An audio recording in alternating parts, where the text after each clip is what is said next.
Salve, salve, galerinha! Alô, você de Campo Largo do Fidalgo, alô, você de Pajeú, 3 e 3, alô, Pimenteiras, alô, Ribeiro Gonçalves, alô, professora Rosário, alô, Eriquinha lá de Juazeiro, alô, Amanda, alô, Andressa, alô, Larissa, alô, você que nos assiste pela plataforma, pelo YouTube, você que está aí dando crédito ao canal Educação.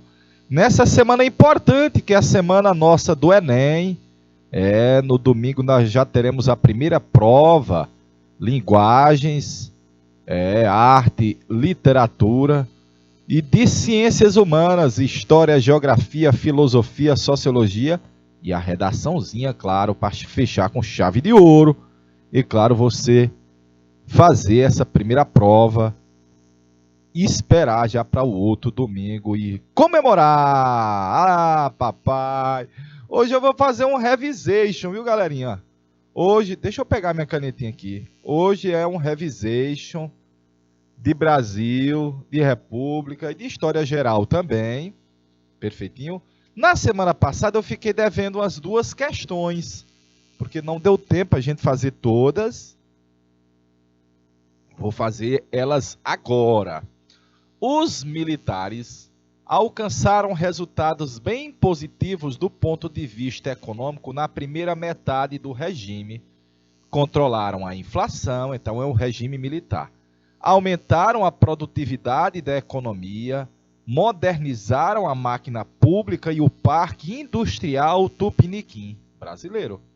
Além disso, fortaleceram o Estado, que passou a ter um protagonismo significativo nos investimentos em infraestrutura.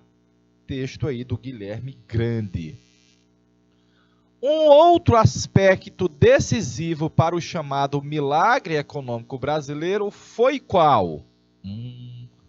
Um outro aspecto positivo, decisivo para o chamado milagre econômico foi qual? Foi a ampliação dos salários populares? Não. Porque nós tivemos foi arrocha. Nós tivemos foi o arroxo salarial. E arroxo salarial não é ampliar o salário mínimo, por exemplo. Nós tivemos a diminuição das diferenças sociais? Não. Com o arroxo salarial ocorreu foi uma concentração de renda, aumentando as diferenças sociais, Pimenteiras. Boa tarde, Pimenteiras. Nós tivemos a redistribuição da riqueza nacional? Não, olha, é a mesma coisa que está dizendo a alternativa B de bola. E não ocorreu a nacionalização das empresas estrangeiras? Evidentemente não, mas nós contraímos empréstimos alienígenas. E quando você contrai um empréstimo, como diziam os norte-americanos na crise de 29, não existe almoço grátis. Uma hora a conta chega. Então, nós tivemos um mega crescimento. Um dos fatores foi o país ter pego dinheiro lá fora, mas a conta teria que ser paga, e ela vai ser paga na década de 80, que é a nossa dívida eterna. Ah, papai, vem desde o Juscelino, desde o Dom Pedro I, viu? Década de 80 é chamada de década perdida. Fatores: o descontrole inflacionário. Então, quando o presidente Figueiredo saiu em 85, a inflação já era de 240% ao ano. Arrepila. Ainda havia o arrocha, salário de fome, né? E o país teve anos que teve um crescimento rabo de cavalo, que é um crescimento menor do que no ano anterior. É uma recessão. Nós vamos ter um crescimento em 1983 de menos 3% em relação ao ano anterior. A economia foi encolher. O desemprego aumentou e junto com ele vários problemas que resultavam no inchaço urbano, na favelização, no aumento da criminalidade e a nossa dívida. Olha aí, ó. Só esse ano já entraram no Brasil, só esse ano, 3 bilhões de dólares. O pagamento começará a ser feito daqui a 10 anos. Essa é uma charge do Ziraldo de 74. Então, daqui 10 anos é 84, e o velho está dizendo, tadinho do meu filho, ô meu bichinho, coitadinho do bichinho, viu? Aí nós tivemos o governo do Sarney, é o nosso primeiro presidente, aí pós-regime militar, que não era militar, claro, está assumindo aí, o presidente Figueiredo não entregou a faixa presidencial, mas ele vai assumir a presidência da República. Havia ainda a presença de políticos egressos do regime militar, inclusive o próprio José Sarney, que havia sido beneficiado sobremaneira durante o regime. O povo não esquece, Sarney é PDS.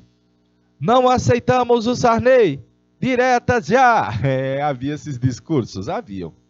Aí o Sarney foi em cadeia nacional, para tentar desvincular sua imagem a um regime militar, pediu um voto de confiança da sociedade brasileira e propôs uma emenda à Constituição de 67, que as próximas eleições para presidente seriam pelo voto direto. Elas vão ser pelo voto direto, mas é porque a Carta de 88 estabelecia isso. Vai garantir o direito de voto aos analfabetos, é a Carta de 88. Vai garantir a liberdade partidária, e a Carta de 88 também trouxe. Permissão de greve e liberdade sindical, a Constituição de 88, que foi elaborada por uma Assembleia Nacional Constituinte. E essa Constituição de 88 é chamada Constituição Cidadã. Constituição Cidadã, meus pimpolhos. Um elemento, vamos dizer assim, que atormentava a gestão do Sarney era a inflação. Então o governo lançou um plano econômico chamado Plano Cruzado. Opa, a nossa primeira moeda de origem ainda portuguesa era o réis. Em 42 o Vargas passou a chamá-la de cruzeiro. Aí tiveram as variantes de cruzeiro e o Sarney em 85 passou a chamá-la de cruzado. Depois nós voltamos de novo para cruzeiro. E depois Cruzeiro Real, até que virou o Real. Depois Cruzeiro de novo, Cruzeiro Real, até virar de novo o Real. O ministro da Fazenda, o empresário Dilson Fonaro, disse, vamos combater a inflação. E vamos também fazer com que a economia do país volte a crescer. Para combater a inflação, o governo decidiu fazer o congelamento dos preços. Tabelamento dos preços e também dos salários, mas se a inflação voltasse a crescer, a cada vez que a inflação atingisse 20%, o salário dos trabalhadores seria corrigido para evitar que o trabalhador não sofresse tanto prejuízo. Então a nossa moeda cruzeiro se transformou no cruzado, ocorreu o corte de 3 zeros, você vai ver já já, e devido ao sucesso imediato do plano, por conter a inflação, o governo conseguiu, o governo do Sarney, que saiu do PFL e foi para o PMDB, conseguiu uma vitória expressiva nas eleições para governador e deputado do ano de 86. Aqui no Piauí, o governador eleito foi o Alberto Silva, que venceu Freitas Neto, viu? O velho Alberto venceu Freitas Neto. Estou colocando aqui uma manchete da revista Veja, Revolução na Economia, a esperança do cruzado, a aposta do governo na inflação zero, os preços, a correção monetária. Olha aí a nossa cédula. Galerinha, nós tínhamos cédula de 100 mil cruzeiros, mas depois nós vamos ter cédula de 1 milhão, lá do Collor para chegar no Itamar. 100 mil cruzeiros, nós estamos cortando 3 zeros, e 100 mil cruzeiros vai se transformar em 100 cruzados. Ah, papai! E congelou os preços por 1 ano. Evidentemente que depois de 1 ano, aos pouquinhos, a inflação vai voltar. Combater a inflação é o ponto de honra do governo. O exemplo de outros povos revela onde chegam as nações quando os governos vacilam nesse combate. A inflação tem sido o pior inimigo da sociedade brasileira. ela não confisca apenas o salário, ela confisca o pão. A estabilização dos preços que o governo vigiará com energia vai acabar com esse pesadelo.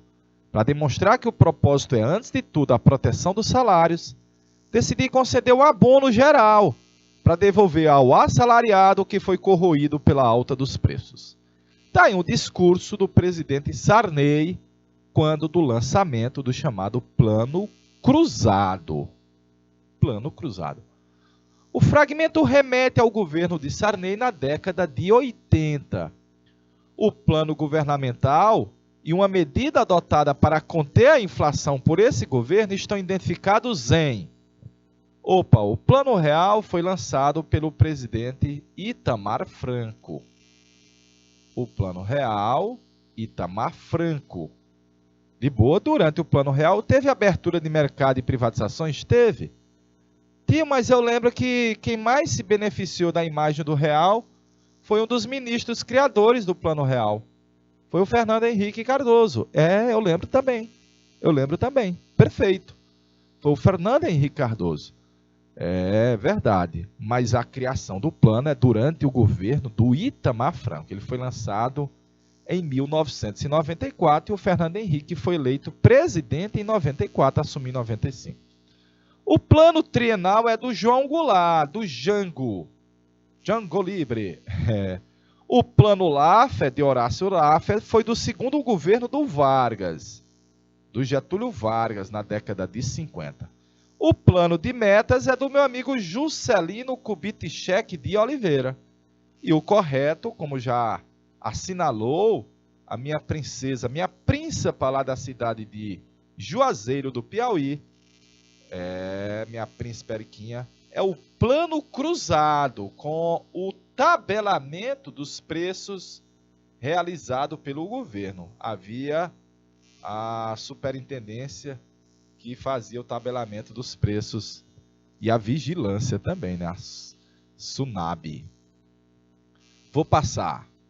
Desde o início de 79, quando foi revogado o AI-5, quem revogou o AI-5 foi o Ernesto Geisel. Quem revogou o AI-5 foi Ernesto Geisel. O Estado de exceção, que é o contrário do Estado democrático de direito. O Estado, desde o início de 79, o Estado de exceção que existe quando os governantes podem editar, revogar, ignorar as leis pelo livre exercício ou arbítrio de sua vontade, esse estado de exceção estava encerrado. É verdade. O estado de exceção estava encerrado. O fragmento faz alusão ao processo de distensão política, que começou com o Ernesto Geisel, na fase final do regime militar. Analisando o contexto, além da liberdade de expressão, da lei da anistia com o Figueiredo, do pluripartidarismo,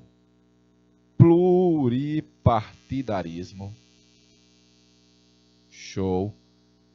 Analisando o contexto, além da liberdade de expressão, outro fator contribuiu à reabertura. Qual foi ele? Outro fator contribuiu para a reabertura. Qual foi ele? Não foi a reabertura do Congresso, porque o Figueiredo não mais fechou o Congresso Nacional. A última vez que foi fechado o Congresso foi em 77, para o pacote de abril. Uma nova Constituição é só em 88. 1988. Uma nova Constituição é somente em 1988. 1988. O estabelecimento de uma legislação eleitoral? Não. Convocação de eleição geral presidencial?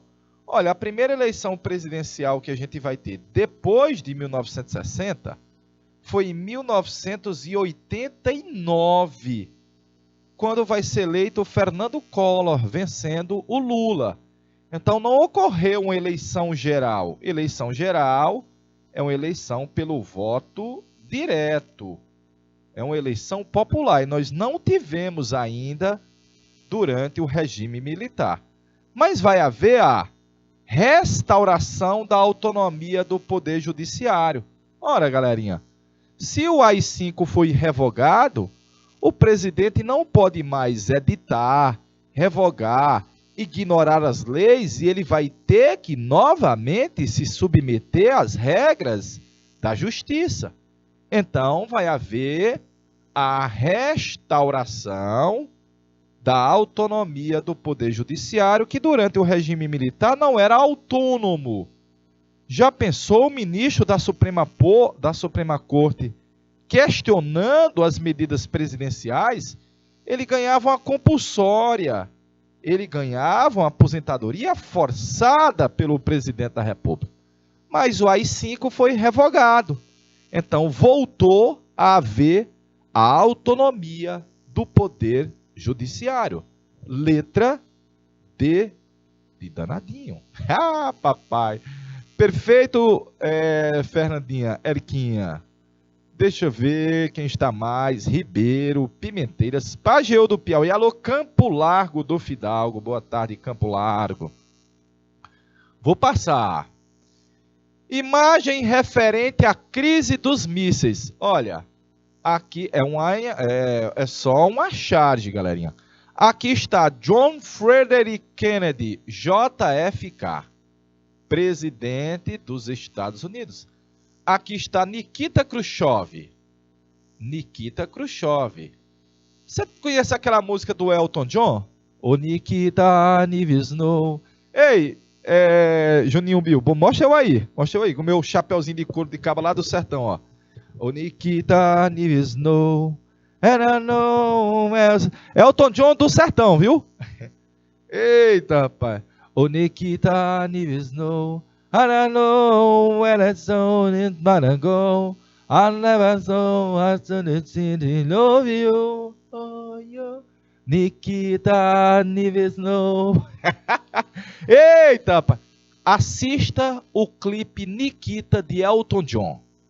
E ele vai mostrar o muro de Berlim, construído pelo Nikita Khrushchev. Ele vai mostrar os soldadinhos de chumbo do outro lado, lembrando a União Soviética.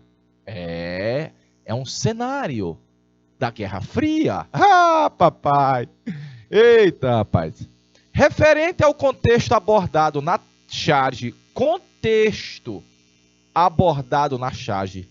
deve-se relacioná-lo a quê? Contexto relacionado na charge deve-se relacioná-lo a qui, meus pimpolhos, minhas príncipas. Bom giorno, principesa.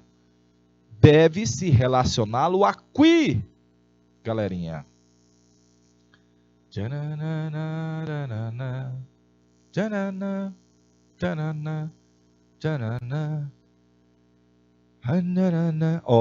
temos resposta. Tio, é um conflito direto entre as duas superpotências. As duas superpotências é os Estados Unidos e a União Soviética, como você vê na charge. Teve um conflito direto entre eles? Se tivesse, o mundo tinha implodido. Você lembra que Albert Einstein disse que se nós tivéssemos uma terceira guerra mundial, nós iríamos contar a história depois com paus e pedras, porque o mundo ia implodir, viu? Então não teve um conflito direto. É uma intensificação das disputas entre leste e oeste. Ah, papai! Leste e oeste, não é norte e sul.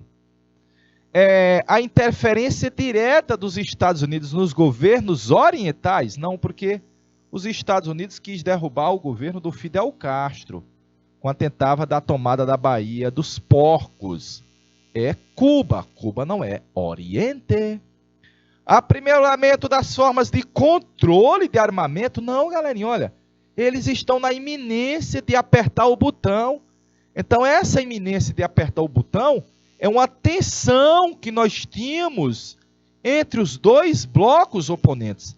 Uma tensão política e militar externa entre esses dois blocos. Olha, A tensão era tal nessa queda de braço que se resultasse em um tomar a decisão, tchum, papai, era a tensão que nós tínhamos na chamada Guerra Fria. Se a guerra tivesse esquentado, ela ia esquentar com um conflito direto. Mas nós não tivemos uma guerra quente, haja vista que não teve um conflito direto entre as duas superpotências. Portanto, letra C de sabido, C de campeão, C de canal educação. Ah, papai, C de canal educação. Próxima. Ah, eu demorei para fazer isso aqui, viu, galerinha? Eu demorei muito para fazer isso aqui, ó. Demorei muito, ó. Constituições da República. A primeira Constituição Republicana, a de 91, foi promulgada. A de 34, a primeira da Era Vargas, foi promulgada. A polaca de 37 foi outorgada. A Constituição de 46 liberal é promulgada. A de 67 foi outorgada. Mas vai afirmar-se nos livros que ela foi promulgada, já visto que o Congresso foi reaberto para promulgar a Constituição, e aqui a Constituição atual, chamada Constituição Cidadã. Tá errado aqui, viu? Cidadã. A primeira, nós tínhamos 3 poderes. Em 34, 3 poderes. Em 37, 2 poderes, mas podia ser só um. Por quê? Porque o Vargas se impunha as 4 melhores coisas no mundo, não passa de 3. Forró e mulher. É a Constituição de 37. Ela tinha 2 poderes. O executivo, porque os ministros da Suprema Corte, nunca, never, do verbo jamais, eles iam peitar o presidente Vargas. Ah, papai! A de 46 voltou à tripartição do poder, que foi mantida na de 67, mas o presidente podia fechar o Congresso, olha. O presidente podia fechar o Congresso. Perfeitinho? Deixa eu corrigir aqui, ó. O presidente podia fechar o Congresso. E a de 88 voltou a ter 3 poderes. Perfeito? Sobre a estrutura do Estado, como se organizava o Estado.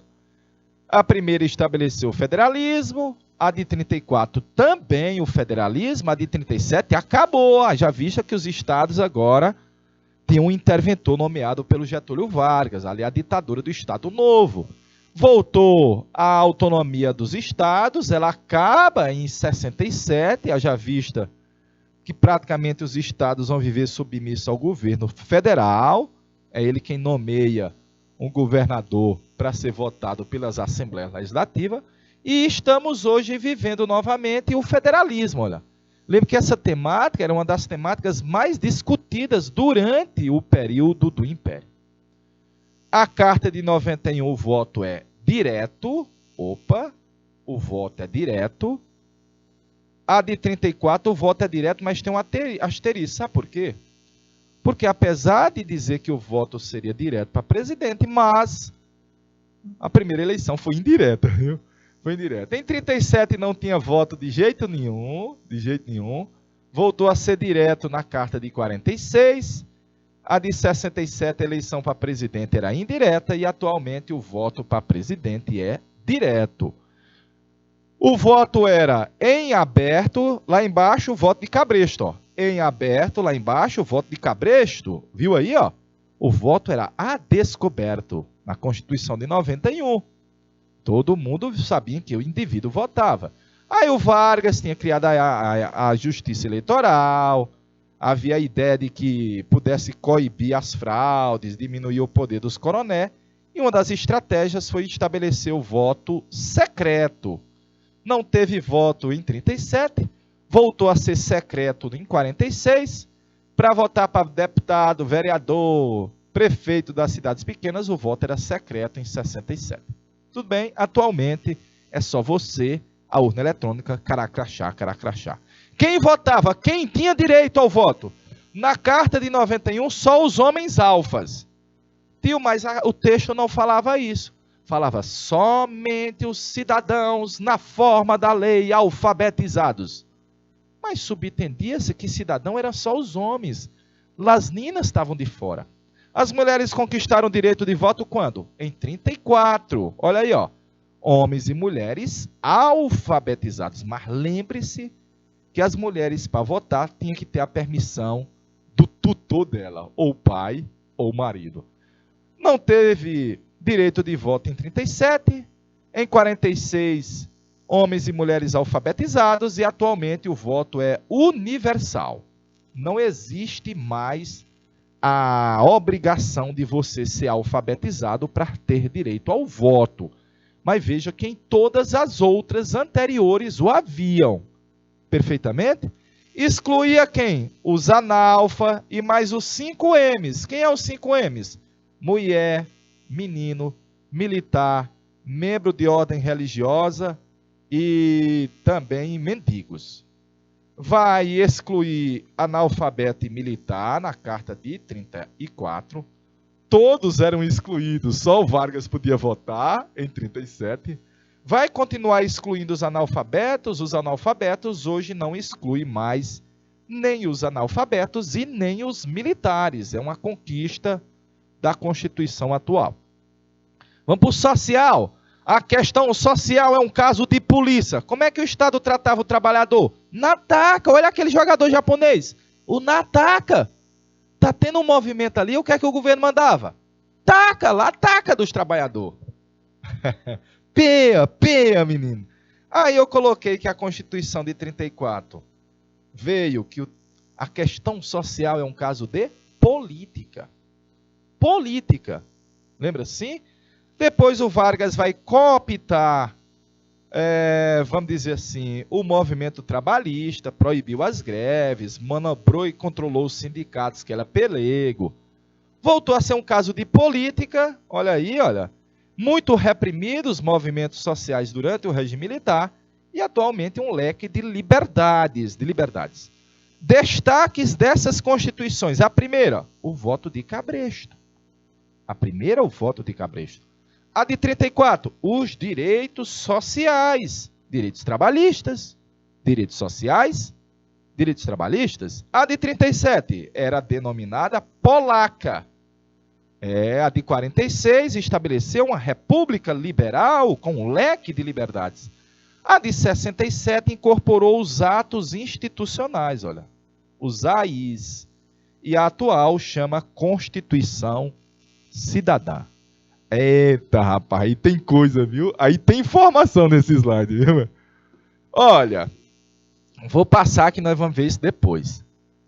Os dados eleitorais presentes na tabela indicam uma pequena participação popular nas eleições presidenciais na Primeira República. É vero.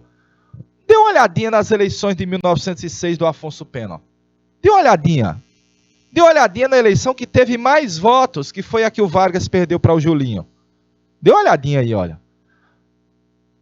Uma característica destacada quanto à limitação ao exercício da cidadania àquele momento era uma limitação, uma característica da limitação ao exercício da cidadania era o caráter censitário do voto. Não, o voto censitário é na Constituição de 24. Coloque assim, ó. É na Constituição de 24. Eriquinha já disse, a letra C de sabido. C de Campo Largo. C de Campo Largo, viu? C de Juazeiro do Piauí.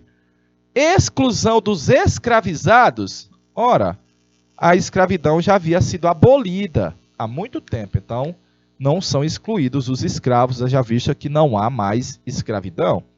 A adoção do sufrágio indireto. Galerinha, o sufrágio era direto. O voto era direto. Perfeitinho? E não tem a ver com o alistamento militar. Haja vista que também os militares de baixa patente não tinham direito ao voto. É um fator excludente é que a maioria da população brasileira, homens e mulheres, eram analfabetos de pai e mãe. De novo, eram analfas de pai e mãe. Aí aproximadamente 70 a 80% dos brasileiros, no geral, homens e mulheres, eram analfabetos. Portanto, sede sabido, sede campeão. Açoita, vamos para frente. Observe o cartaz que trata com ironia de um processo histórico ocorrido no século XX. Ah, papai! Eita, rapaz! Que processo histórico será esse? Aponte a alternativa que contenha o processo ao qual se refere a imagem, meus pimpolhos. Se refere à imagem. Meu rei, deixa um realzinho na tela aí para eu botar R$1 de água aqui, por favor.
Vamos lá, vamos lá, vamos lá.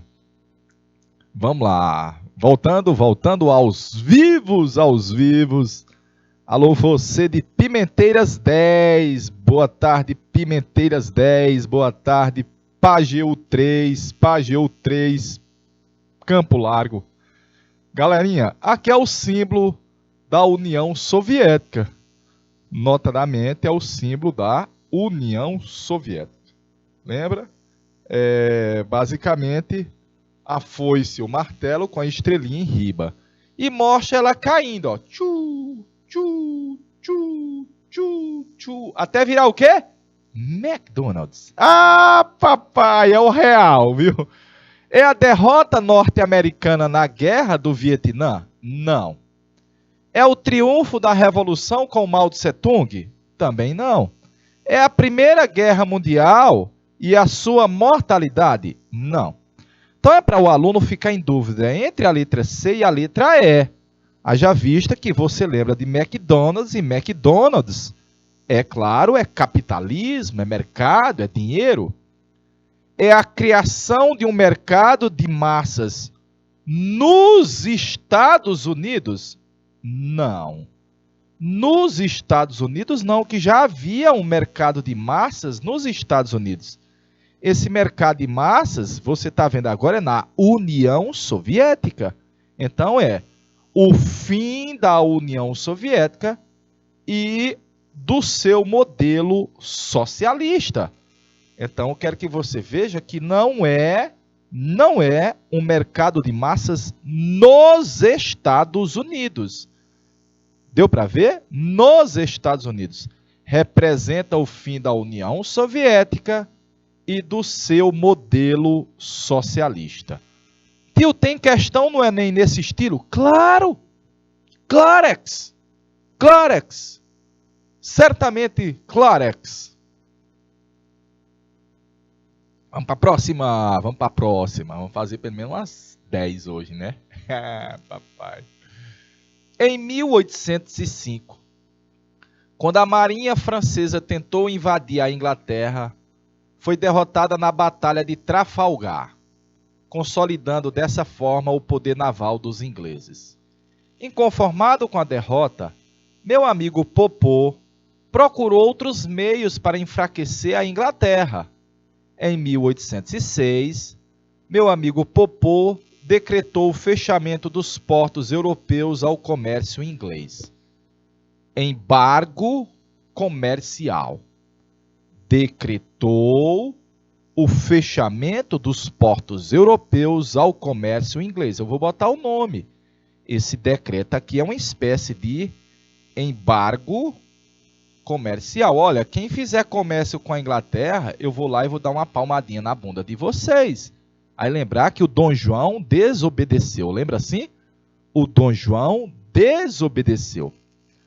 A ponte alternativa que indica corretamente a medida descrita por esse texto não é o Tratado de Comércio e Navegação. Tratado de Comércio e Navegação é um tratado feito entre o Dom João, que estava no Rio, Portugal, Dom João, e os ingleses. Então não trata disso. Não trata o regime de Porto Único. O regime de Porto Único você via na América Hispânica, na América Espanhola. Não é a Liga Aduaneira. Não é a Liga Aduaneira. E nem o Pacto de Aliança e Amizade que foi referendado por esses dois países. É o famoso Decreto de Berlim. Tio, eu peguei uma questão e lá chamava Decreto de Berlim. O Decreto de Berlim, assinado pelo Napoleão Bonaparte em 1806, ficou popularmente conhecido como Bloqueio Continental. É vero. Ficou chamado como Bloqueio Continental. Liga Aduaneira é o Zollverein. Zollverein foi aquela liga econômica estabelecida pela Prússia para poder manter uma unidade econômica, fortalecer a economia da Prússia. Portanto, a letra D de danadinho na questão de número 7, meus pimpolhos. Vamos para a próxima, povo, vamos para a próxima. Observe a figura a seguir. A figura a seguir tem um castelo. O castelo lembra uma classe social chamada nobreza. Aqui tem um camponês. O camponês, você lembra, na Idade Média, o camponês, ele é o servo, de servir. O aldeão, o servo, de servir. O aldeão. Alô, galera de Pimenteiras. Alô, Pajeú. Pajeú está ao vivo? Alô, galera de Pajeú. Alô, Campo Largo. Alô, Campo Largo. Alô, Pimenteiras. Alguém de Pimenteiras para mandar a resposta para nós, galerinha? Alguém de Pimenteiras? Veja que essas trabalhadoras aí e os homens lá acima, aparentemente são mais explorados, estão descalços, não têm uma condição de vida muito boa. É o servo, é o peão, menino. Aí torava-me seco, viu? Aí torava-me seco. Lembrar que eles eram obrigados a cumprir aquele conjunto de obrigações. A corvéia, as banalidades, a talha. Era um bocado de obrigação. O modo de produção mais caracteristicamente representado nessa figura é o modo de produção asiático. O modo de produção asiático, galerinha, é característico do Egito, da Mesopotâmia antiga. Perfeitinho? Modo de produção capitalista somos nós na atualidade, ó. Desde a Revolução Francesa predomina o capitalismo.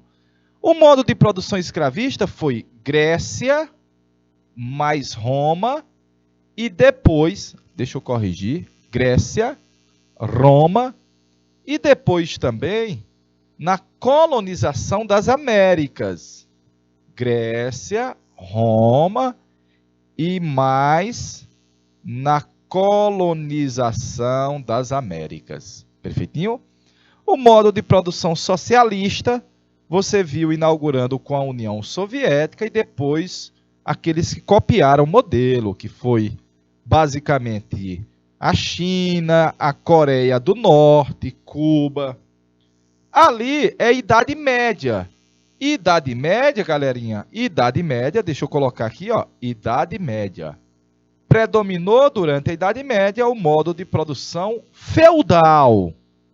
O modo de produção feudal. Portanto, letra E de helicóptero. Letra E de helicóptero. Letra E de helicóptero, Pimenteiras.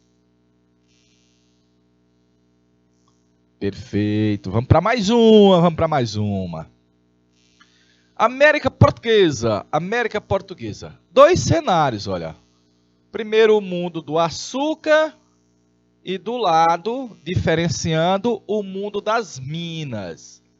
O mundo das minas é século XVIII, o apogeu da mineração foi século XVIII. Se você fosse colocar uma data para o apogeu da atividade açucareira, é a metade do século XVII, ali mais ou menos 1650, antes de os holandas serem expulsos, né? A sociedade açucareira predominava o ruralismo. A mineira era uma sociedade predominantemente urbana. Lembra? Um surto urbano no interior, olha aí, ó. Um surto urbano no interior. As minas é região sudeste. O açúcar é região nordeste. E a produção açucareira era do litoral para a zona da mata, lembra assim? Nessa sociedade açucareira predominou um isolacionismo. Haja vista que cada mundo, o engenho, buscava bastar-se a si mesmo. E aí não havia muitos contatos entre eles. As distâncias, o tamanho das fazendas, é diferente das minas, que, é evidente, passou a ser ter um relacionamento maior com os vários Brasis. Olha aí, o cara criava gado lá no Piauí. Valia a pena ir vender nas minas. Valia? Valia. Aí eu coloquei assim, ó. No geral, o mundo do açúcar tem uma relação direta com as Europa. De novo, tem uma relação direta com o mundo europeu. Aquela aristocracia, aquela pompa, a prataria que vinha da Europa, né? Mas as minas, quem assistiu a aula comigo, ó, Minas deu um nó no Brasil. É verdade? É. Minas deu um nó no Brasil, galerinha. Haja vista que você passa a ter áreas do território tupiniquim que vão produzir para vender para as minas que vale a pena. Tudo era caro nas regiões das minas. E com a economia extremamente especializada, Minas tem uma economia especializada. É por isso que quase tudo que chegava às minas via de fora, porque a galerinha de lá ia só praticamente produzir o ouro. No mundo do açúcar tinha uma baixa circulação de real, de din-din, notadamente uma concentração maior de renda nas mãos dos grandes senhores de engenho, e o mundo das minas vai ser um mundo que tem uma movimentação econômica mais maior, olha, que vai ter uma circulação mais maior de real. Massa, velho, muito mais maior. Notadamente, em uma sociedade rural, com pouca circulação de dinheiro, isolada, com o senhor de engenho tendo muitas terras, a mobilidade quase não vai existir. Quase não vai existir. No social vai predominar uma rigidez, a imobilidade. Mas nas minas, até pela quantidade de pessoas que iam à região das minas, a possibilidade de alforria, nós temos uma mobilidade mais maior. Pode botar desse jeito, mais maior. Por último, o mundo do açúcar praticamente tem duas classes. É um mundo bipolar. O senhor e aqueles que gravitavam em torno dele, lá em Ribinha, e os escravizados, explorados lá embaixo. Mas a sociedade das minas, ela é mais heterogênea. Saltimbancos, prostitutas, mascates. Para as minas, Toda a região de garimpo atrai muita gente que vai, às vezes, viver de outra forma, viu? Vai, às vezes, viver de outra forma. Então, tem um resultado geral diferenciando a sociedade do açúcar da sociedade das Minas Gerais. Notadamente, tem alguns aspectos em comuns. Tem alguns aspectos que aproximam eles. Notadamente, eu estou colocando aqui, ó, a imagem de um engenho do açúcar que tinha que ter uma obediência em relação ao pacto. Nas minas também era obrigado a ter uma obediência em relação ao pacto. Era, nos dois, galerinha, nos dois. Vivíamos ainda sob o controle metropolitano. No piauiês, quem dava as cartas era Portugal, mas nas minas havia mais certa liberdade. Mesmo assim, quem dava as cartas era Portugal. Notadamente, as estruturas sociais vão se manter hierárquicas nos dois lugares. Não só aqui, galerinha. Se você for lá para a época da Guerra do Paraguai, você vai ver que as estruturas sociais ainda são hierárquicas. Há uma hierarquia de funções, de privilégios, de posições na sociedade. Ainda na Guerra do Paraguai, você via? Sim, notadamente sim. E mantínhamos ainda, olha, nos dois casos aí, uma exclusão social, um grande rol de preconceitos, e lá embaixo predominava o trabalho compulsório dos escravizados africanos. Notadamente, a região das Minas vai receber muitos africanos que vinham da costa da mina da África, já vista que eles tinham maior habilidade no garimpo. Perfeito? É aí uma diferenciação e agora alguns aspectos em comuns entre o mundo do açúcar e o mundo das minas. Por que não podemos instalar fábricas no Brasil? Porque você tem que ser obediente ao pacto. A colônia não pode, nunca, never, do verbo jamais, concorrer com a metrópole. Para continuar comprando os produtos fabricados em Portugal. Opa! Aí eu arroxo. Aí você está vendo, derrama, Senhor, derrama, que era a cobrança arbitrária dos impostos atrasados. Os dois cenários mostram o domínio da coroa portuguesa e o arroxo colonial. Vamos para a questãozinha? Vamos para a questão? Eu fiz um arrudei demais, né? Vamos para a questão. A importância do açúcar fez da organização social das zonas canavieiras uma expressão mais característica da América Portuguesa. Sociedade do açúcar é agrária e escravista. Ela estava organizada em torno de um complexo formado pela Casa Grande, Senzala e etc.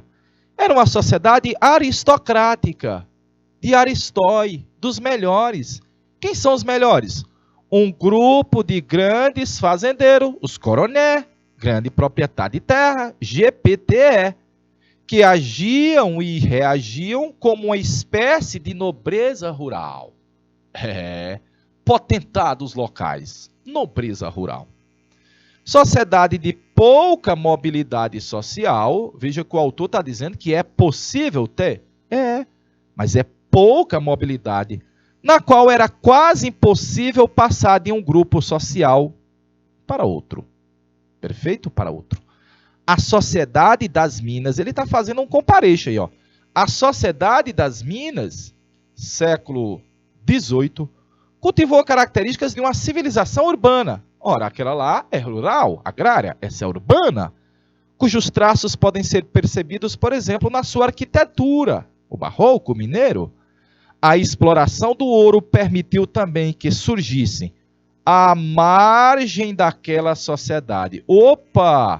À margem daquela sociedade surgiu um imenso contingente de Flávios. Olha o nome, Flávios. Flávios é o quê? Lísios, desclassificados do ouro, desclassificados sociais, escravos, pretos forros, homens e mulheres que criaram uma multiplicidade de arranjos e de soluções cotidianas para tentar sobreviver no mundo colonial mineiro. texto extraído da Internetica Sociedade das Minas. Vou passar a imagem. Pela leitura dos fragmentos referentes à América Portuguesa, constata-se o que, meus pimpolhos, minhas príncipas, Fernandinha, principesa, pela leitura dos fragmentos referentes à América Portuguesa, constata-se o que, meus pimpolhos? Constata-se a ampliação da arrecadação estatal de tributos. Olha, que vai haver uma ampliação, vai, mas a leitura dos fragmentos não atesta isso. Substituição da forma de trabalho compulsório? Não. Notadamente, o trabalho continua sendo de escravizados. Manutenção do desestímulo à produção interna? Olha, quem lembra das minas, a gente diz, as minas deu um nó no Brasil, haja vista que, evidentemente, as minas passam a estimular uma produção feita lá no Nordeste, no Sul, para vender para as minas, que era mais caro. Então, não há uma manutenção do desestímulo. O texto não fala disso. Há uma evolução da forma autônoma da economia colonial. A economia colonial não era realizada de forma autônoma e, principalmente, a região das minas não era autônoma, já vista que depende muito de produtos que vêm de fora, que é uma economia especializada. Notadamente, há uma continuidade em relação às hierarquias sociais. É o que o texto atestou. É que os dois textos demonstram. Há uma continuidade em relação às estruturas hierárquicas.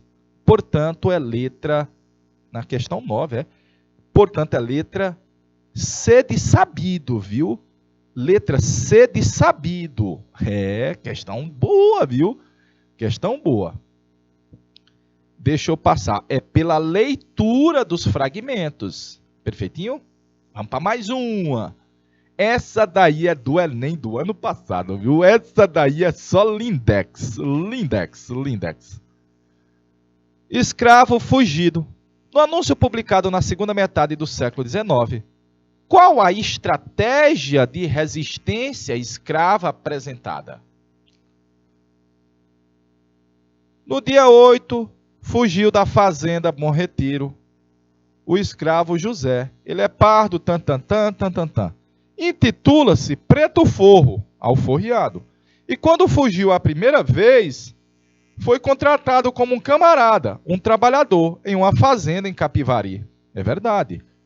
Quem o aprender deve entregar ao seu senhor ou recolher-lhe a cadeia, será bem gratificado. E protesta-se com todo o rigor da lei quem acoutar o negro fujão. Qual é a estratégia de resistência apresentada pelo escravo? Constituiu uma economia de subsistência? Não, porque ele foi trabalhar, foi numa fazenda, olha. Numa fazenda. Fazenda não é economia de subsistência. E foi trabalhar como um camarada, um cara contratado para tal. Regularizou as funções remuneradas? Galerinha, essa regularização só vem com o Vargas. Essa regularização só vem com o GG. Demorou, viu? Suavização da aplicação da norma? Não, olha a letra. Olha o que diz assim, ó. Olha o que diz aqui, ó.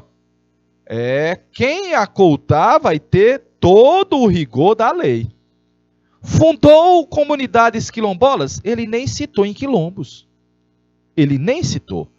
Foram criadas novas relações de trabalho de um negro alforriado, um preto forro, olha aí, ó, intitula-se forro livre e contratado como camarada, como um trabalhador em uma fazenda.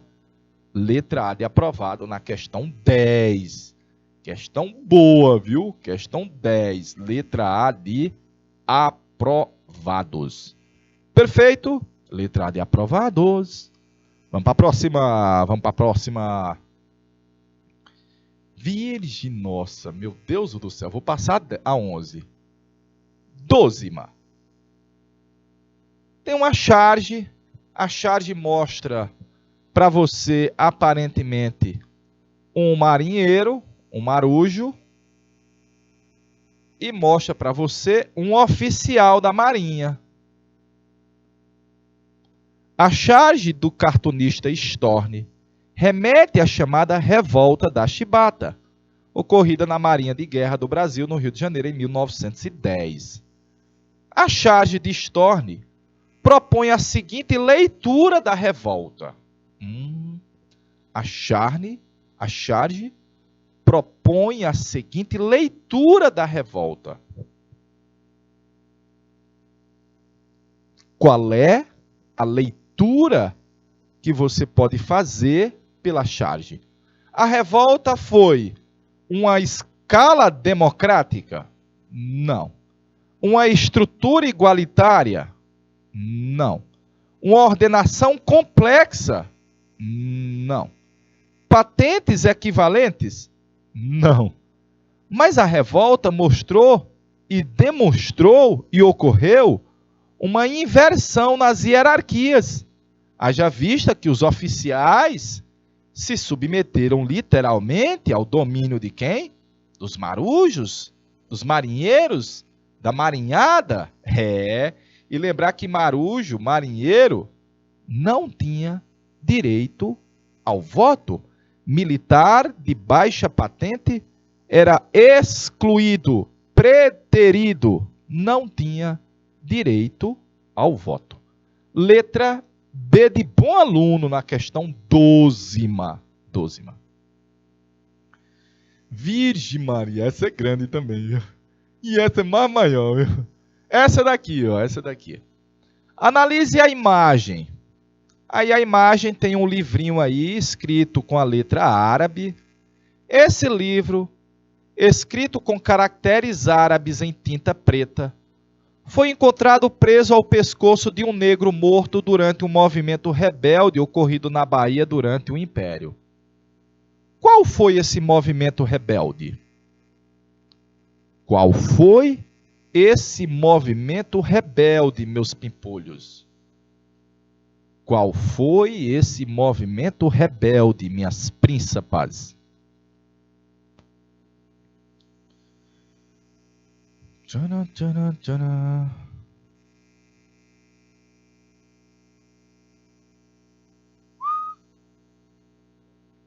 Tchana, tchana, tchana. Tio, Canudos foi na Bahia? Foi, mas foi na República. Teve cangaço na Bahia? Teve, a Maria Bonita era baiana. A conjuração baiana foi na época do Império? Não, foi na colônia. Foi na fase colonial. A Guerra dos Sabinos foi no Império? Foi. Mas a revolta aí é a revolta dos negros islâmicos, seguidores do Islão. E os negros seguidores do Islão eram chamados malê. Eram chamados malês. Galerinha. É a revolta dos malês. Negros islamizados seguiam o Alcorão e usavam isso daqui, olha, como se fosse proteção. Sorte, mandinga. Bolsa de mandinga. Eles colocavam versos do Alcorão numa bolsinha de couro e botavam atado ao pescoço. Eram seguidores do Islão, malês, na questão de número 15. De boa, na Lagoa. Estou encerrando aqui, desejando a você que nesse domingo você esteja naquele dia feliz, naquele dia de espírito bom, naquele dia que você esteja em paz, para que você possa fazer essa prova do Enem e que possa alcançar sucesso. De boa? Chegar ali perto da câmera para dar um cheirinho na caixa do oi, Cheirinho na caixa do oi. Valeu, povo! Valeu, povo! Tchau, tchau, tchau e boa prova! Valeu!